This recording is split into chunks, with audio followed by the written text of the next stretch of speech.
morning and welcome to Felixstowe TV.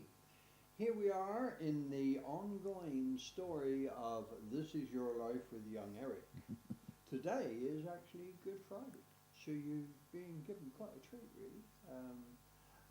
At no great expense, our support staff, makeup and all the production crew are here, the service support crew are here, and obviously the editing and production crew are here.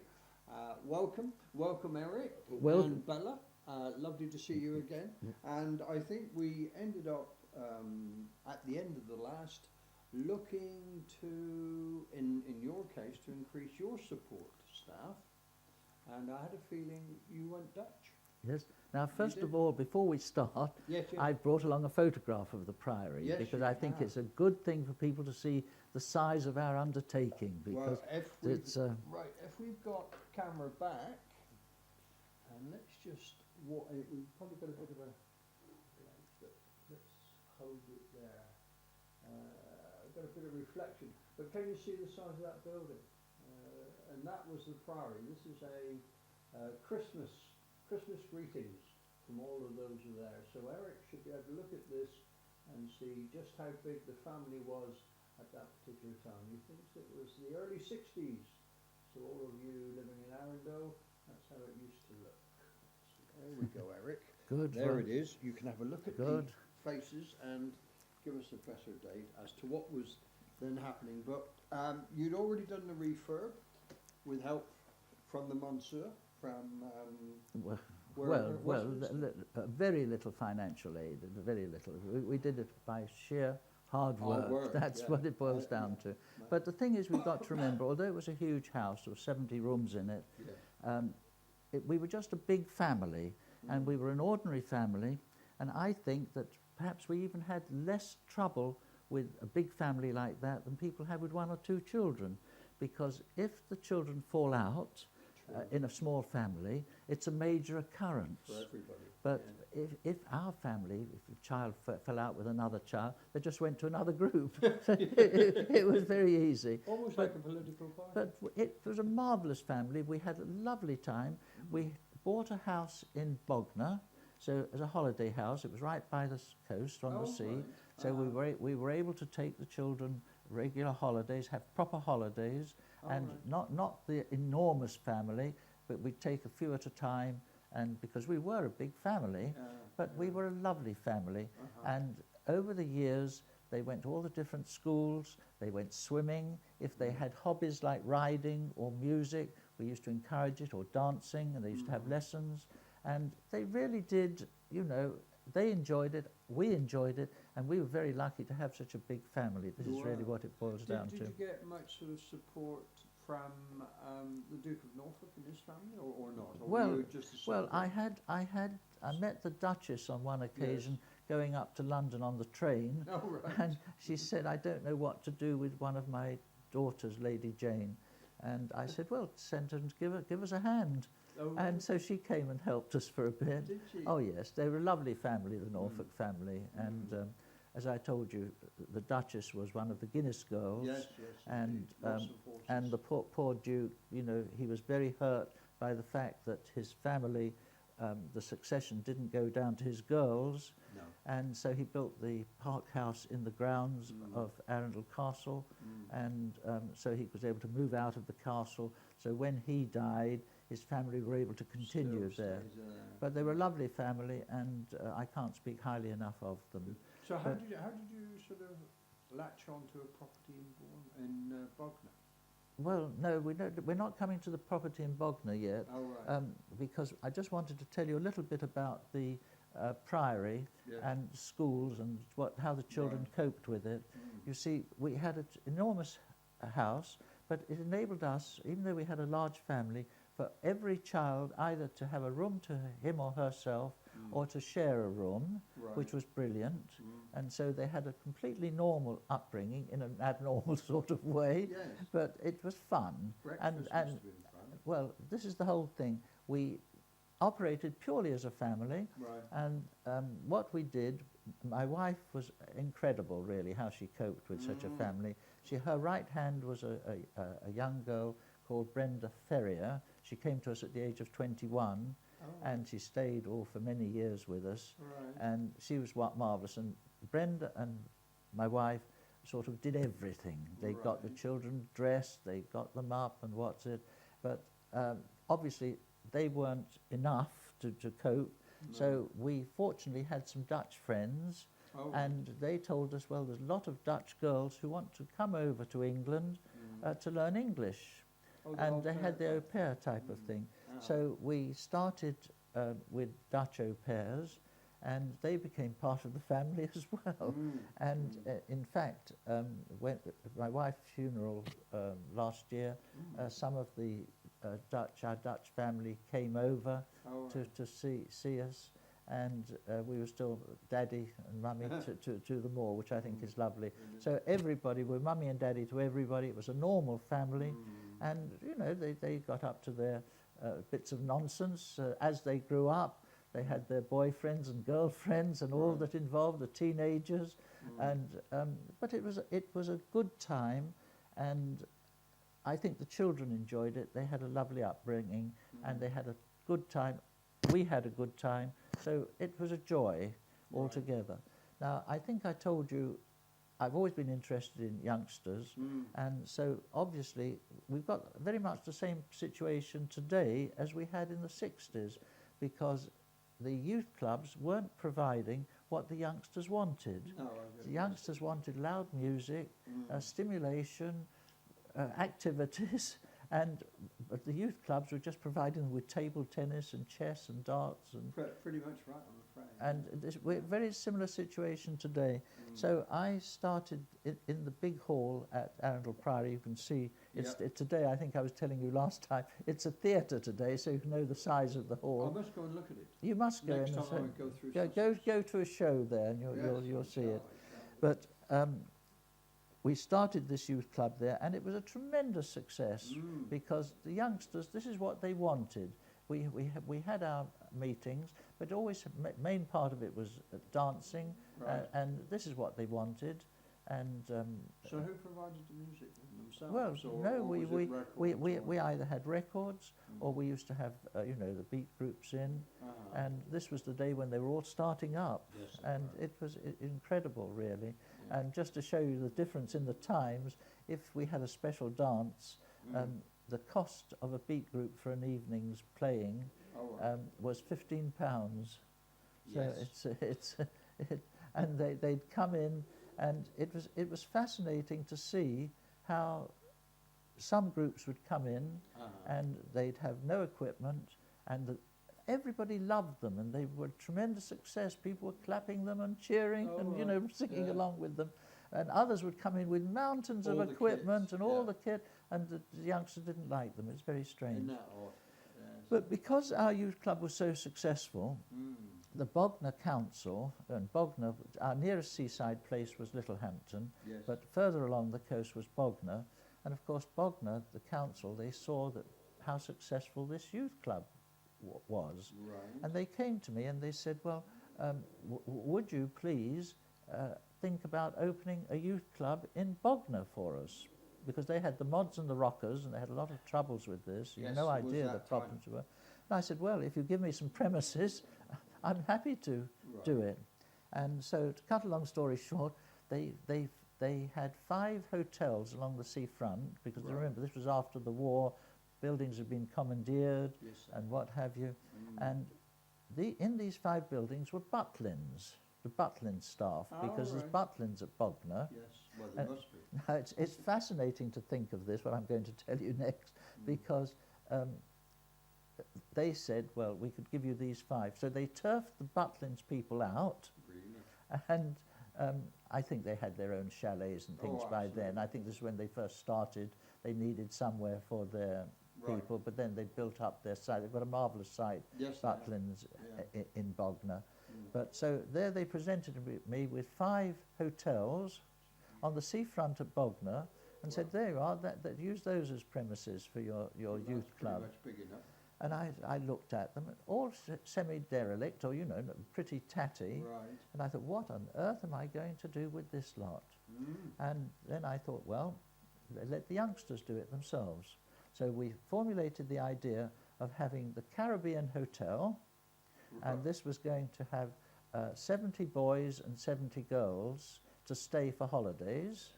All right. See, but this we were trying to attract the mods and rockers and all the people, you know, how shall I say, the people who were causing the bother. We wanted them to come to us for holidays, and so I thought, how are we going to pay for all of this? That's big, isn't it? And so what I did, I recruited a whole crowd of youngsters, All right. and these were teenagers. Yes. And I said, well, we're going to do these 5 buildings up and make something of them. Right. And they all thought, well, it's a good idea. And so we all got to work with it. And you've no idea how good they were. And in fact, Mike Reed, you know, the disc jockey, Oh, you yes. probably know him, he was one of my youngsters. Was he good as a painter? Oh, he was brilliant as a painter. I was the first person to put him on television. But anyway, to cut a long story short, and of course there wasn't such thing as building controls in those days, and planning permissions and what's it. So the first thing we had to do was to knock through the hotel so they all intercommunicated. Right, yes. And I shall never forget, we knocked through with a sledgehammer. I was with the sledgehammer, knocking this wall down. What about supporting it? Well, the whole lot started to collapse Well, on it us. will do, But yeah. fortunately, You're a dangerous I man. had a couple of acro props, Yes. stuck them in and supported it. But it was incredible. And we put in a lot of new ideas. Yes. What we did, we had, because we had a lot of space and we had a row of shops, including a hairdressers and gifts and bits and pieces, all for the youngsters. We had 3 dance halls. Right. And we had what was called the snuggery, I which can imagine. Yes. it wasn't. We were very strict because I mean, just to give you an instance, this man came up to me one day because you know it was packed to the seams. You have no idea how full it was. We used to have literally, I can't remember how many, but hundreds of youngsters there of a night. Really? In fact, the police really got very cross with us because we jammed up the seafront with the youngsters. But this man came up to me and he said, I want to shake you by the hand. He said, I'm a News of the World reporter. Oh, yes. And he said, I've been here a week. Trying to get nasty. No, well, I suppose so, that's what he wanted. He said, I've been trying, because we had half of it. At one end we had the girls, 70 of them, and the other end we had the 70 boys. Yes. And he said, I've spent the whole week trying to get from the boys' side to the girls' side, and I've never succeeded. So that Sunday, we had a page of praise in the News of the World. Right. I've still Oh, got you it. kept that. I've got it. Yes, I know. I've still got that. That was rarity. that was a rarity. Oh, that was very good. Yeah. But you see, this is the whole point. The youngsters were very well behaved. We got the off-duty. There was obviously troubles. Yes. But Always is. I got in touch with I thought, well, who are the toughest people around here? And I thought, well, the military police. Yes.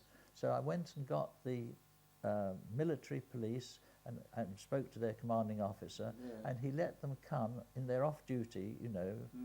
I think we paid them to come as bouncers. Did you really? So we had off-duty military police as bouncers. That's rare. But the best bouncer of all, we had a little old lady, a 70-year-old lady, and she was on the ticket office. Yes. And do you know, she could cope with any trouble, any men, anything whatsoever. You have no idea. They were out on their ear in 2 seconds flat, just like that. Absolutely incredible. But we had our own, you remember the Cray Brothers in London? We had our own version of the Cray Brothers down there. Yeah, a lot of resorts tend to have. Criminal families. But I had a lot of trouble with them for a bit. And then I thought, well, I know what I'll do.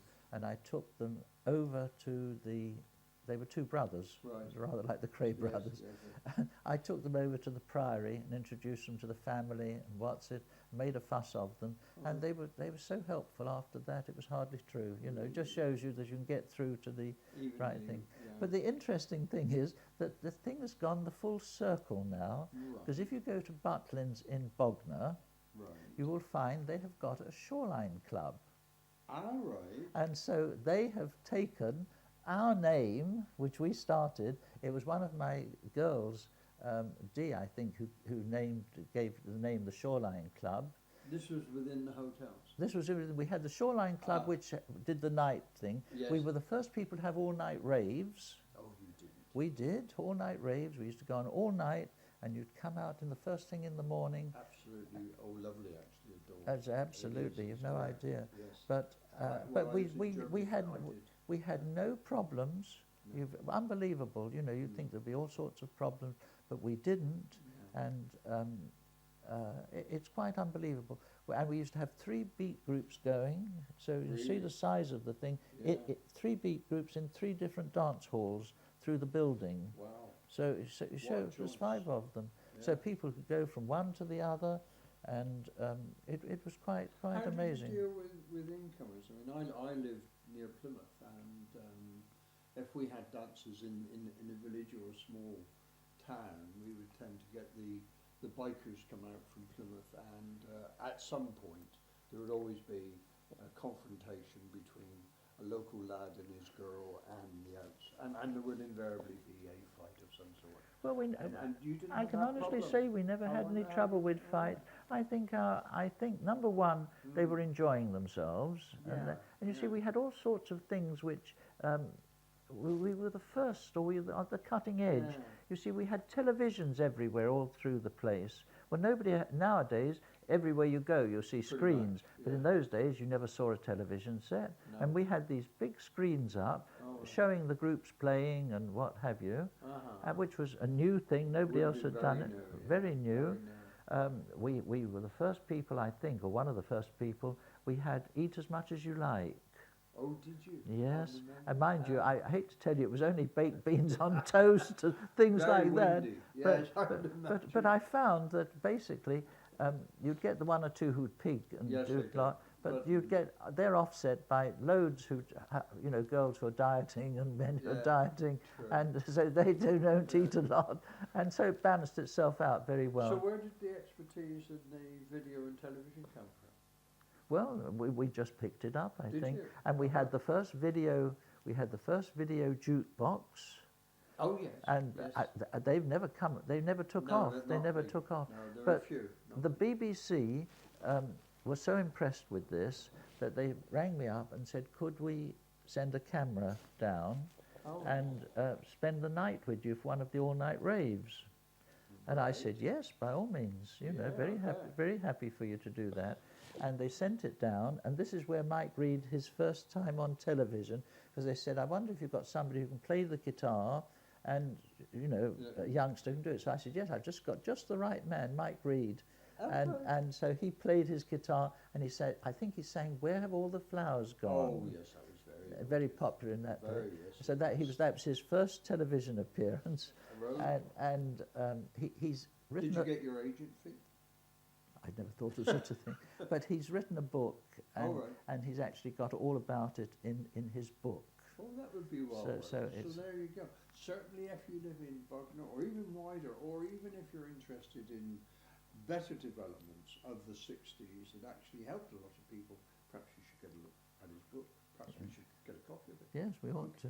But interestingly enough, there was a lot of drug problems, but for some reason or other, we never seemed to have any drug problems. Did you? But whether I was completely unaware of it, that I don't know. Well, it was a secretive activity or whatever, but you tend to smell it in those days. Do you? Was it? I don't know.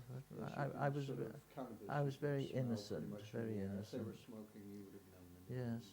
But our beat groups, one of the big things that Mike Reed still gives as one of his standard jokes, if you like to put it that way, he tells about the beat groups that we used to have who used to come down. We used to pay them £15 for the whole night. And they play all night for £15. Unbelievable. His story is, I can't remember it, so I take it he remembers it correctly. He said, well, Eric used to say to them, yes, you can sleep here with us as long as you make your bed. Well, fair enough. And they'd say, yes, well, that's all right, no trouble. He said, and then when they'd get there, Eric would present them with wood and tools and what's and say, there, make your bed. I don't remember it, but that sounds a bit extreme. but we've made some wonderful people. I mean, one of the beat groups, I heard from the leader of it just last week, in actual fact. Right. He's a manager of a hotel in Malta now. Oh, but this is one of the things, all our people seem to keep in touch. Yes, and they it's do. lovely the way It they was do that. actually, I mean, I was Cosford, RF St Morgan, then Germany, but it was at that period, and it was sort of a very optimistic age. It was, yes. Astounding. I mean, I came back from Germany on leave, and the miniskirt had arrived. Oh yes, the miniskirt. And I sat on the tube, and I didn't know where to put my eyes. It was quite, because tights hadn't arrived. I see. It was an amazing sort of, because it hadn't hit Germany then, but it had hit UK. And I mean, UK was really driving on. And it was driven a lot by the teenagers who wanted something different. Well, that's right. But all-night raves, I mean, I don't look at you and think an all-night raver, but I'm going to have to change my view. But so the council were continuing to be very supportive of the idea then? Well, they were supportive, but unfortunately, obviously, local people, yes. They were coming, youngsters were coming from all over the south of England, in fact, from all over England. And I mean, I remember I had a secretary, and a teenager. It was all done by teenagers, and she came down from Scotland. Really? So it shows you how far afield we were drawing people in, and but it was a fascinating period. If you were in the News of the World, with a complimentary bit, which is in itself a rarity, you were on BBC One. I take well, there weren't many channels then. But not only that, but that in fact I must get in touch with the BBC because their film of that night won an award. And it was sent all the way around the world, which was unique in those days. So there must be a copy of it somewhere in the BBC archive. So we ought to get it. It should be on Felixstowe TV, shouldn't it? It should be. But I was telling you about this thing. Unfortunately, because there were so many youngsters, the whole of the seafront was full with youngsters. Right. And of course, residents don't like this sort of thing, unfortunately. There was no trouble, there was no bother, but they didn't like loads of youngsters coming from all over England to the Shoreline Club and Caribbean. Right. And so one day, once again, I told you about the News of the World reporter. Yes. One Saturday, and I remember the date, a Saturday, this man came in and said he was from the Sunday Express. Right. And I said, well, you're very welcome. Everything is open to you. He said, I hear there's been complaints about, all the youngsters and so many youngsters. He said, I said, well, you come in, everything's open to you. Yes. You can stay, and we'll provide you a bed even, and you can stay here and see what it's like for yourself. Absolutely. Now, an hour later, my assistant, he asked my assistant to take him back to the railway station. Oh, right. So he'd stayed an hour. And made up his mind. And made up his mind. He hadn't investigated anything. And the next morning, it was the 6th of June, I think it was, in 1966. So 6666. So something about that, wasn't it? There on this Sunday, there came up these headlines on the Sunday Express. Seaside youth, faces drugs and sex charges. We've never faced a sex charge. We've never faced a drug charge, and it was, a load of nonsense. So I immediately closed the whole shooting match down because I thought, well, that's going to attract all the wrong sort of people. Yes, I shut the whole thing down straight away and sued the Sunday Express, and we won. Good man. Because, it was wrong. It was wrong. It was wrong. Damaging. And how are we doing for time? It's a good point to sort of come. Well, I think it is, because it is Good Friday and folks have got a lot to be doing. They have, that's right. They could be watching it after Good Friday. But I think what you do identify there is that there are a lot of good ideas, people getting things underway, and just a real bad bit of sloppy journalism can destroy Yes. a lot of hopes and Yeah, aspirations for a whole community of a whole scheme. I mean, I must admit, we have, don't we, in our town, those who buy property on the seafront get a little annoyed that people come and visit us. Well, it comes with the territory, doesn't it? It does, I mean, yeah, if you're going to go and put yourself beside the seaside, there are other people who have every right to be there, Yeah. particularly in today's world where Yeah. the cost of protecting that seaside is so high. Yeah. It's the person that's coming that's actually making the biggest contribution to protect the Well, people that's that are right. living there. Yes. So we do need to be perhaps a bit more sharing. Yes. Yeah. But I am quite disappointed that. So what sort of damages did you actually get from the newspaper? I can't remember. They printed a retraction. And I wasn't so much worried in the money. No. I was interested in the thing, but it did rather deflate me Destroy, because I yeah. thought it's a terrible thing to destroy something which is worthwhile. Without, I wouldn't have minded if they'd If have they'd stayed. done If the they, job, yeah. see, if the News of the World could stay there for a week Yes. and not find anything, I knew the Sunday Express couldn't find anything. No. So it just shows You you. see, if you'd had the power of the Sheikh of Abu Dhabi, they had, and that was an Express reporter, Yes. through the Emirates, spent I think about 5 days, Mm. went off, and the next 2 weeks we had these appalling reports which we couldn't read because the censor had actually blocked them all out in the newspaper. So when you actually got that paper, it was all blocked out by hand Yeah. because it was such an appalling misrepresentation But of care, and, Yeah. and that, it is damaging, But isn't it? before, It needs to be yes, correct. but before we finish, I Yes. must say that there's nothing detrimental about the Sunday Express. No. I've read the Sunday Express All all your my life, life, I know. and I like the Sunday Express, and I still read the Sunday was Express. this And reporter. it's a lovely paper. So there's no fault on the Sunday Express. It was this reporter didn't do Yes. his job properly. This is what it boils But down then to. he's reporting to an editor who himself should be exercising. Well, you know, proper they're very control. busy. But Oh, anyway, I'm sure they are. yes. Anyway, Eric, that's got us into the clubs, into the drugs and rock and roll, so it says, though it was completely, it would appear unfounded. Look forward to seeing you the next time we pick up. I think it could be programme 14 or 15. We'll get it up to speed next time, but if you're on holiday, enjoy it, and if you're not, hope you did when you did have it. Bye-bye.